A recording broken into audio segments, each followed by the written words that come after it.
La meilleure chose que tu peux apprendre, c'est comment est vraie la parole de Dieu et comment Dieu t'aime. Dieu veut le meilleur pour toi. Il veut que tu vives vieille, 120 ans. Ouh là là! Bonjour, bienvenue à Inspiration. Eh bien, on va s'encourager, on sait que le printemps s'en vient, que bientôt on sera rendu au mois de mars et puis vraiment, l'hiver n'a pas été trop difficile jusqu'à maintenant. Merci Seigneur. Mais on va passer une belle semaine dans la parole de Dieu. Et vous savez, c'est vraiment un sujet important, très, très, très important. Puis notre Seigneur Jésus-Christ nous l'a démontré combien c'était important. Et puis le titre des capsules de cette semaine, c'est « Il est écrit ». Alors, on va regarder en profondeur qu'est-ce que Jésus a voulu vraiment nous montrer. On va bâtir sur ces trois mots-là. Il est écrit. Amen. Et puis, vous savez, le plan de Dieu, la chose la plus importante qui doit venir dans votre vie, c'est vraiment le salut. C'est qu'est-ce que notre Seigneur Jésus-Christ a accompli à la croix il y a 2000 ans passés. Et vraiment, c'est la chose la plus importante qui doit venir dans la vie d'une personne. Et vraiment, on peut prendre soin de ça tout de suite. La parole de Dieu nous dit que Dieu nous a tant aimés qu'il a envoyé son Fils Jésus pour nous sauver. Ça, c'était son plan. Alors vraiment, Dieu disait, le monde ne peut se sauver par lui-même. Ça leur prend mon Fils. Alors, il a envoyé son Fils Jésus. La parole de Dieu nous dit, si tu crois ça, ce plan-là, si tu crois vraiment que tu avais besoin de Jésus et que tu acceptes que c'est lui qui a payé le prix pour toi, qui est mort à la croix, qui a fait le chemin, la parole de Dieu nous dit, tu seras sauvé si tu le confesses de ta bouche puis tu le crois dans ton cœur. Ça, c'est une chose que vous pouvez faire chez vous. Vous pouvez dire, Seigneur Jésus, oui, je crois. Je crois que tu es venu puis tu es mort pour moi. Alors ça, c'est la chose la plus importante dans la vie d'une personne parce que ça vient de changer ton cours de vie sur la terre et ta vie éternelle. Pourquoi je commence en disant cela? Parce que si vraiment on croit et que c'est ce que la parole de Dieu nous dit, que Jésus est venu pour nous sauver, mourir à la croix, eh bien, la parole de Dieu nous dit aussi, on va aller dans Jean 1, et puis je vais le lire ici, je l'ai écrit. Dans Jean 1, puis je vais lire le verset 1 à 3, ça dit, « Au commencement était la parole était avec Dieu, et la parole était Dieu. Elle était au commencement avec Dieu. Toutes choses ont été faites par elle, et rien de ce qui n'a été fait sans elle. » Ça l'a pris la parole de Dieu absolument pour faire toutes choses. Comprenons ceci. Et la parole, verset 14, la parole a été faite chair, et elle a habité parmi nous, pleine de grâce et de vérité, et nous avons contemplé sa gloire, une gloire comme la gloire du Fils unique venu du Père. Alors vraiment, ça nous démontre ici que la parole de Dieu, elle a pris chair en Jésus. Alors si ça prend le plan de Dieu, Jésus, pour être sauvé, puis que Jésus est la parole, mais ça veut dire que la parole de Dieu peut nous sauver.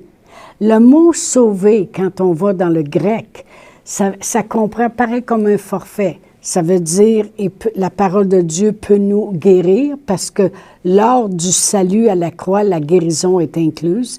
La parole de Dieu peut nous délivrer parce que lors du plan de Dieu à la croix, la délivrance est venue, la paix est venue, la provision est venue, quoi que ce soit qu'on ait besoin. Alors, si ça prend le Seigneur Jésus pour qu'on soit sauvé, puis que le Seigneur Jésus est la parole faite chair, alors, le Seigneur Jésus, c'est la parole vivante, en chair et en os. Alors, la parole de Dieu va te sauver. Pourquoi je commence avec cette fondation-là? C'est parce qu'on va parler toute la semaine, dans toutes les capsules cette semaine, il est écrit. Alors, la parole de Dieu va te sauver, la parole de Dieu va te guérir, la parole de Dieu prend soin de toi, la parole de Dieu agit dans ta vie, la parole de Dieu produit le miracle, elle produit la provision, la parole de Dieu. Alors, c'est très important de savoir ce qui est écrit. Lorsque on reçoit Jésus comme notre sauveur, eh bien, on reçoit la parole de Dieu pour nous sauver aussi. Ça va ensemble. Amen. Alors, c'est important d'apprendre ce que la parole de Dieu dit. Parce que la parole, c'est important pourquoi? Parce que, comme j'ai dit, c'est notre salut. Alors, voilà, dans le psaume 91, qui est le psaume de la protection, vraiment, la parole de Dieu nous démontre qu'il prend soin de nous, il est notre refuge, que 1000 tombent à nos côtés, 10 000 à notre droite, nous ne sommes point atteints. Alors, lorsqu'on regarde au psaume 91, c'est un psaume de protection, et à la fin, au verset 16, la parole de Dieu nous dit « Et je lui ferai voir mon salut ». OK? Alors, et dans une autre traduction, ça dit « Je lui donnerai un grand breuvage de mon salut ». Puis une autre traduction, c'est « Je lui ferai voir la grandeur de mon salut ». Alors vraiment, le salut qu'on veut connaître dans toute sa grandeur, on va la connaître en Jésus. Jésus, c'est la parole. Alors, il va falloir connaître sa parole pour pouvoir que ça devienne notre langage, que ça devienne notre façon de penser. Des fois, les gens vont dire, vous autres, vous avez un lavage de cerveau. Super, merci Seigneur. Il était temps que je lave des idées folles que j'avais avec la vérité de la parole de Dieu. Fait que merci pour le lavage de cerveau. Amen. Mais c'est important de comprendre que si Jésus, qui est la parole, nous a sauvés, la parole de Dieu va nous sauver, va nous guérir, va prendre soin. Je le répète parce que c'est ma fondation pour cette semaine. Dans Jean 4, et ça, le contexte, c'est que il y avait des gens Jésus, il s'est assis près d'un puits, les femmes venaient puiser au puits. D'habitude, c'était très tôt le matin. Mais là, Jésus est fatigué, il s'est assis près du puits et les disciples sont partis en ville pour acheter la nourriture, les choses qu'ils ont besoin pour la journée. Alors, il y a une femme qui est arrivée au puits, elle ne sortait pas en même temps que les autres et on sait un peu pourquoi, parce que Jésus a parlé dans sa vie et c'était une femme qui se sentait pas, qui avait eu plusieurs maris et qui avait un problème sûrement.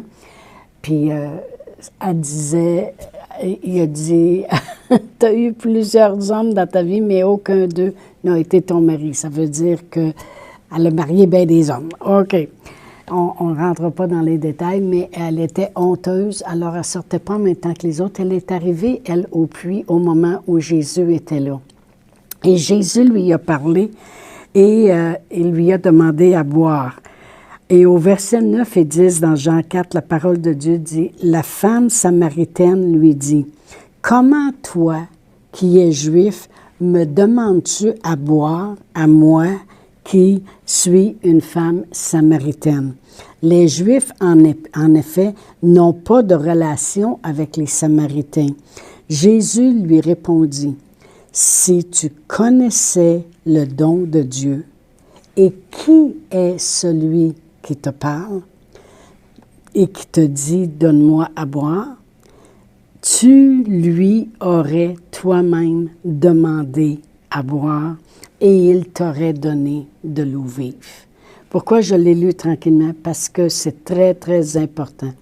Elle a dit, « Comment se fait que tu me parles à moi qui suis samaritaine, puis tu me demandes à boire? » Elle dit, « Vraiment, on n'a aucune relation ensemble. » Puis là, Jésus lui dit, « Si tu connaissais le don de Dieu, si tu connaissais ce que Dieu vient de donner à la terre, si tu connaissais ce que Dieu vient de faire, et qui est celui qui te demande à boire, qui te dit, donne-moi à boire, tu lui aurais demandé toi-même à boire et il t'aurait donné de l'eau vive. Voyez-vous, ça nous dit beaucoup de choses. J'ai emmené des enseignements à un moment donné, puis j'ai appelé ça « Si tu connaissais Dieu, si tu connaissais ce que Dieu y a fait en te donnant la parole en chair et en os, tu demanderais. Si tu connaîtrais, tu demanderais. » Quand on ne connaît pas quelque chose, on ne peut pas en profiter. Quand on ne connaît pas quelque chose, on ne peut pas demander. Si moi, je ne connais pas que je peux avoir des points accumulés quand je vais au Pharmaprix, je ne pourrais pas demander le retour de qu'est-ce que les points pourraient me donner, parce que je ne connais même pas ça. Pour ça que Jésus a dit, si tu connaissais ce que Dieu vient de donner à la terre, puis si tu connaissais celui qui te parle, si tu connaissais la parole de Dieu, parce que Jésus, c'est la parole, tu demanderais. Alors, c'est important de connaître la parole de Dieu. C'est très important de connaître ce qui est écrit. Amen. Et je vais tourner maintenant à Matthieu 4, parce que je veux qu'on voit le contexte de cette semaine qui est « Il est écrit ». C'est notre Seigneur Jésus-Christ après qu'il a été rempli du Saint-Esprit. Et dans Matthieu 4 au verset 1, ça dit « Alors Jésus fut amené par l'Esprit dans le désert pour être tenté par le diable. Après avoir jeûné 40 jours et 40 nuits, il eut faim. Le tentateur s'étant approché lui dit, « Si tu es fils de Dieu, ordonne que ces pierres deviennent des pains. » Il y a une chose que je veux qu'on remarque ici. Le tentateur va toujours te mettre le doute en partant. Il va toujours dire, si vraiment Dieu t'aime, comment ça se fait que là, tu es malade? Si vraiment Dieu voudrait prendre soin de toi, comment ça se fait que tu aurais perdu ta job? Il veut toujours emmener un doute à propos de Dieu. Et il dit, si tu es fils de Dieu, ordonne à ces pierres qu'elles deviennent des pains. Jésus lui répondit, il est écrit. L'homme ne vivra pas de pain seulement, mais de toute parole qui sort de la bouche de Dieu. Alors le diable le transporta dans la ville sainte et le plaça sur le haut du temple et lui dit, « Si tu es fils de Dieu, jette-toi en bas. » Parce que vous savez, le diable va se servir aussi de ce qui est écrit. Il dit, « Car il est écrit, il donnera des ordres à ses anges à ton sujet et ils te porteront sur les mains de peur que ton pied ne heurte contre une pierre. » Le diable va se servir de ce qui est écrit, mais il va toujours le sortir du contexte puis l'amener dans des situations où il ne faut pas. Bon, oui, c'est écrit ça dans le psaume 91, mais voyez-vous, quand ça dit que ton pied ne heurtera pas contre une pierre, c'est quand tu apprends à te confier en l'Éternel, pas quand tu fais par exprès pour te jeter en bas d'un building. OK? Alors là, il a dit ça, il est écrit. Alors Jésus lui a répondu, « Il est aussi écrit, tu ne tenteras point le Seigneur ton Dieu. » Alors le diable, le transportant encore sur une montagne très élevée et lui montra tous les royaumes du monde et leur gloire, il lui dit, « Je te donnerai toutes ces choses si tu te prosternes et m'adores. » Jésus lui dit, « Retire-toi, Satan, car il est écrit, tu adoreras le Seigneur ton Dieu et tu le serviras lui seul. » Alors le diable le laissa et voici, là, les anges sont venus puis ont servi Jésus. Mais voyez-vous, il y a une chose très, très, très, très importante que notre Seigneur Jésus-Christ nous démontre tout de suite en commençant son ministère lorsqu'il a été rempli du Saint-Esprit. Il se sert de ce qui est écrit. Et pourquoi je dis cela? C'est parce que les gens, des fois, ils vont dire, « Oh, si Jésus serait ici, ça serait différent. Si Jésus serait là en personne, ça serait différent. » Jésus se servait de ce qui est écrit. Pourquoi? Pour nous montrer à nous qu'on peut se servir de ce qui est écrit. Amen. Si c'est écrit, c'est parce que c'est ça qui se produit. Amen. Alors, c'est important de savoir ce qui est écrit si je veux m'en servir. Vraiment, il nous a montré comment répondre aux situations dans notre vie. Il y a quelque chose qui s'élève, puis ça dit, ah là, ça n'arrivera pas, ce mois-ci, là, garde les finances. Qu'est-ce que je fais? Il est écrit. Merci Seigneur que tu pourvois tous mes besoins selon ta richesse avec gloire en Jésus-Christ. Merci Seigneur qu'il est écrit, je ne manquerai de rien parce que tu es un bon berger. Il faut savoir ce qui est écrit. Si Jésus se servait de ce qui est écrit, on peut s'en servir aussi. Amen. Alors, il y a deux choses très importantes que je vais vouloir qu'on regarde cette semaine. Ce qui est écrit et aussi la compréhension de ce qui est écrit. Il faut sortir les versets dans le contexte et bien les comprendre. Amen. Alors, pour la compréhension, il y a une prière dans Éphésiens que moi, j'ai faite continuellement dans Éphésiens 1, versets 16 et 17. Puis ça dit, « Je ne cesse de rendre grâce pour vous, je fais mention de vous dans mes prières, afin que le Dieu de notre Seigneur Jésus-Christ, le Père de gloire, vous donne un esprit de sagesse et de révélation dans sa connaissance, qui illumine les yeux de votre cœur. » Alors, lorsque on prie ça, on dit, « Seigneur, merci que tu me donnes de la révélation puis de la sagesse dans ta connaissance. » Parce que c'est important de savoir ce qui est écrit, mais c'est important de le comprendre aussi. Amen. Alors, vraiment, on va regarder ça cette semaine. Il est écrit. C'est très important. Jésus se servait de ce qu'il est écrit. Vous allez voir, on va voir plein de versets et qui nous démontrent qu'il est écrit et combien ça peut agir dans nos vies. Mais pour terminer, je vais juste lire dans Jean 14, 26. « Mais le Consolateur, l'Esprit Saint, que le Père enverra en mon nom, vous enseignera toutes choses et vous rappellera tout ce que je vous ai dit. » Mais on pourrait le lire aussi comme ceci. Il vous rappellera tout ce qui est écrit. Parce que tout ce qu'il nous a dit, il le dit par écrit. Amen. Alors, merci Seigneur pour le Saint-Esprit qui nous rappelle les choses qui sont écrites. Amen. Alors, je vous dis à demain et puis passez une bonne fin de journée et on se revoit demain pour la suite. Chantal Paulus est avec vous tous les jours du lundi au vendredi sur Facebook et YouTube. Vous pouvez écrire à Chantal en privé sur Messenger si vous désirez faire un don par Interac. Voici l'adresse courriel capsule.inspiration au pluriel @gmail.com. Le mot de passe est inspiration au pluriel. Vous pouvez aussi faire un don par www.eslr.org/DONS.